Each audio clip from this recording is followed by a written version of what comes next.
Hey folks, Pastor Josh here. Hey, we have been doing Ephesians for quite some time. We are now in the final chapter. Final chapter of Ephesians. Ephesians chapter 6. Now, Ephesians chapter 6 is talking about some things, talking about children and parents, talking about servants and masters, battle against evil, and then of course the final greetings, the ones where Paul gives them their greetings, their final, that's like the benediction to the letter. So go with me if you will, and while you're going there, I want you to know something. I want you to know that you are part of this ministry. You're part of what this ministry is all about. You've helped in ways of doing things by liking, subscribing, and sharing, and those are ways you can be my partner. If you haven't done that yet, that's how you can be my partner, by subscribing, and sharing the videos. That is the best way to do it. Like, subscribe, and share. It's not going to be anything about being a covenant partner and sending me money and all those kinds of things. That's not what it's about. It's about subscribing, and sharing. And what happens when you do those things is it goes forth to other areas, other countries, other parts of the states, other parts of the world, and other people can see them, and I appreciate you for doing so.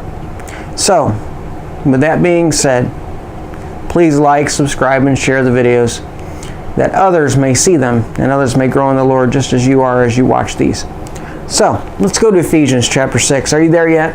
I hope you are. Ephesians chapter 6, we're going to be starting in verse 1. And we're going to be going through, we're going to dissect it, look at it, and try to understand it and see what God has to say about it. So let's go there and let's read.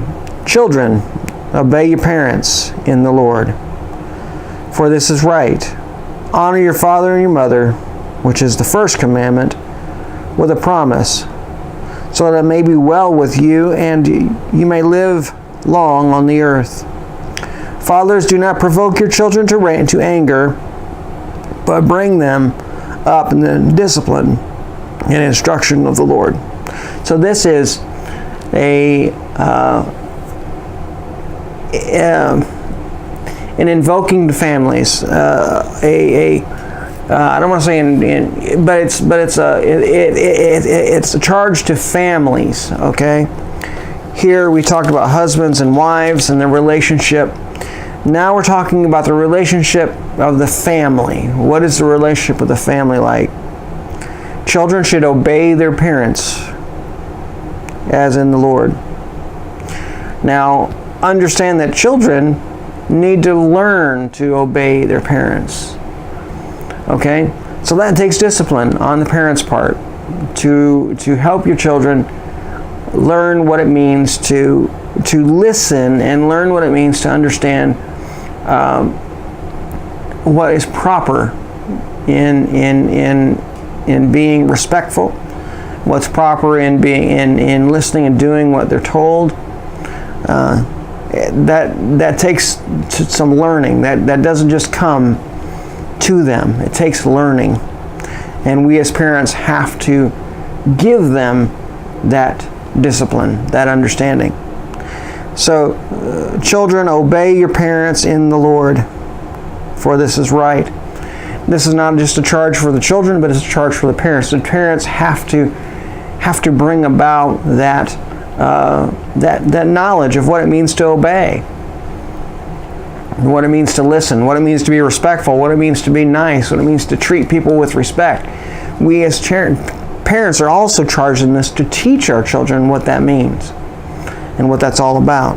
And then children, when they know what it's about, children and young adults and these things, when they know what it's about, they are to then put that forth, their knowledge, put it forth, and do that because it's right. It's the right thing to do.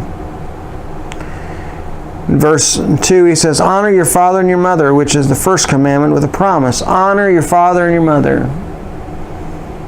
Children, boys and girls, young women, young men, honor your father and your mother. You know, it doesn't matter. You know, a lot of people say, well, why should I honor them? You know, they don't treat me right.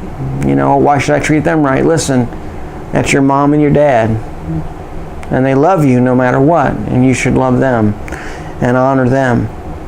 Okay, maybe they don't respect you. Maybe your parents aren't what they should be.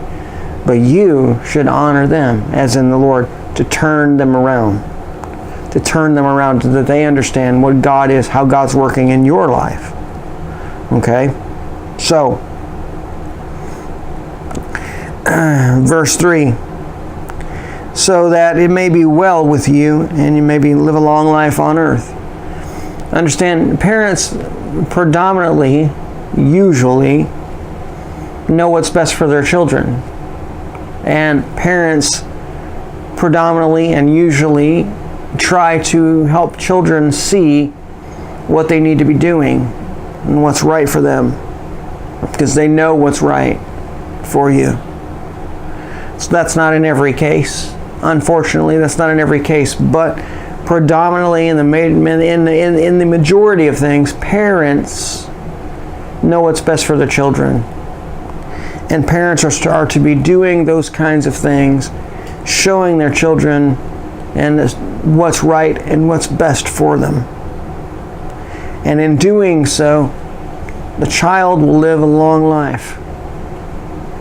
Because basically, if you listen to your parents and respect your parents, you're not going to be going out doing stupid things. You're not.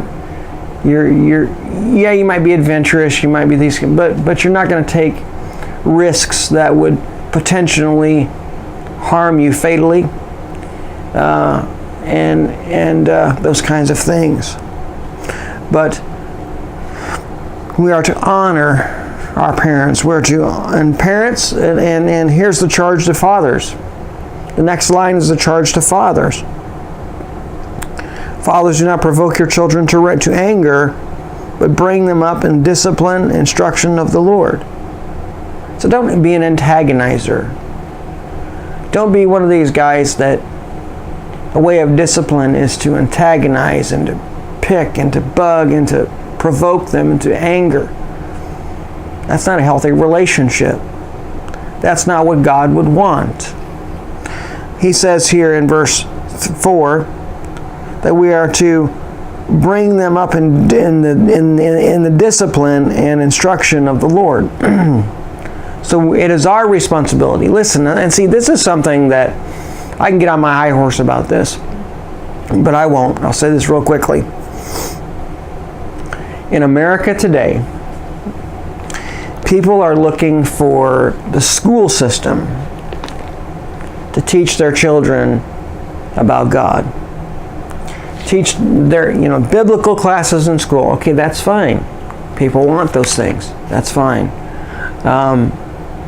Personally, and my understanding of that, if you teach children the Bible in school, then you have to have a qualified instructor to instruct them in a proper way. And then you have to worry about, is it really what we believe? Is it really our skill set, or not our skill set, but our beliefs as a family, as where we go to church, is what we believe? And then there's the thing where if one denomination is represented, then you have to represent, or one faith system is represented, then you have to represent all the other faith systems, which causes more income issues for the public school system, where they have to get qualified instructors for the other faith systems. So you have to pay those, and it's not an inexpensive thing. It's a very expensive thing. So, bottom line, yes, our children go to school to learn the things they need to succeed in life. It is my job as a parent to teach them what's in the Bible.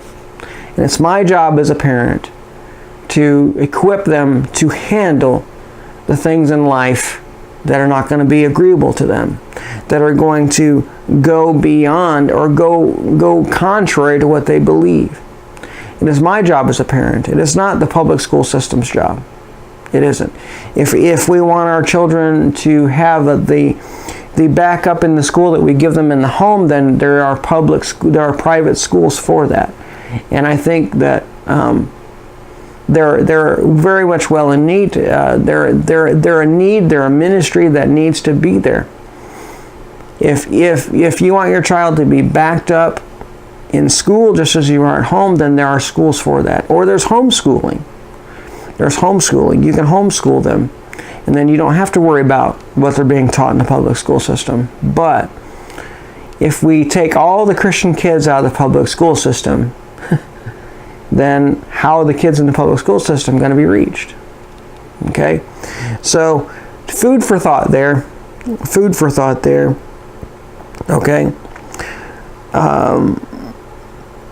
Discipline and instruction of the Lord, that's our responsibility as parents, to discipline and give them instruction of the Lord. Don't look to anyone else to do it. Your job. You know, that's basically what's happening here. Don't look to anyone else to do your job. You know, that is your job. That's my job. To teach your children the importance of understanding what the will of God is in their life.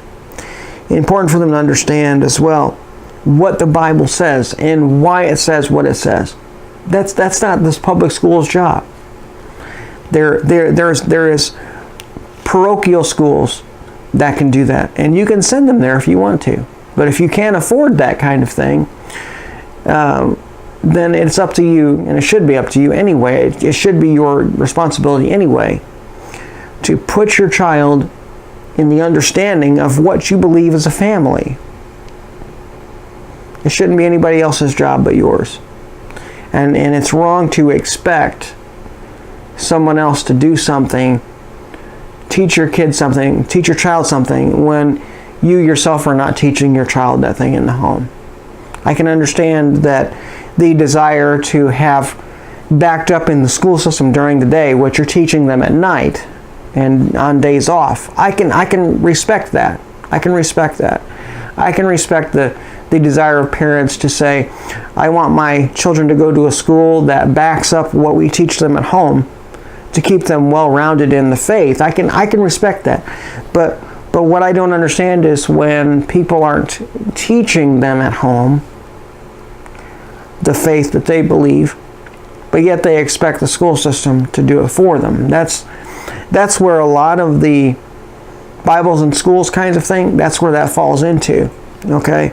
It falls into people just wanting the public school system to do something that they are not willing to do at home. And that's unfortunate, but that's the majority of the fight. Okay? So understand that I do respect people who say, hey, you know what?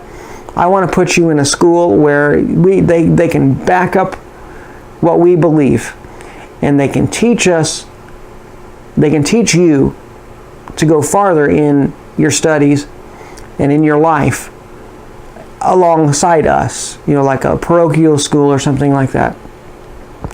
Or, you know, homeschooling. People that homeschool, I respect that. That takes a certain type of person to say, hey, you know what, I'm going to teach my child myself. And you can do that. There's no law against that. And I respect people that have that fortitude to sit at home with their child and teach them things and keep them on task. Personally, that's not what I can do. That's not my skill set. But there are families, and there are people that have those skill sets, and I respect them for it.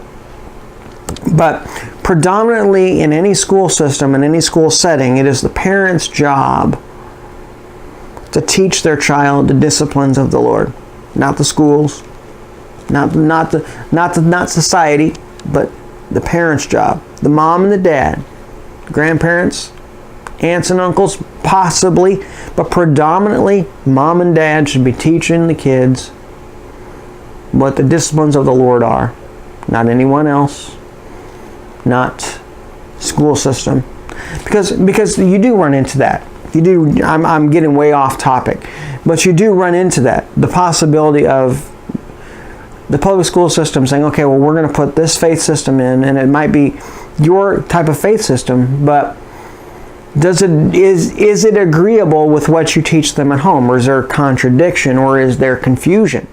And you have to combat that if that's the case. So really, really think about those things and really teach your kids at home and to teach them to understand where God is in their life.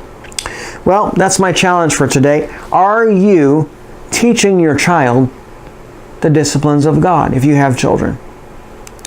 So, till next time, it's Pastor Josh. God bless.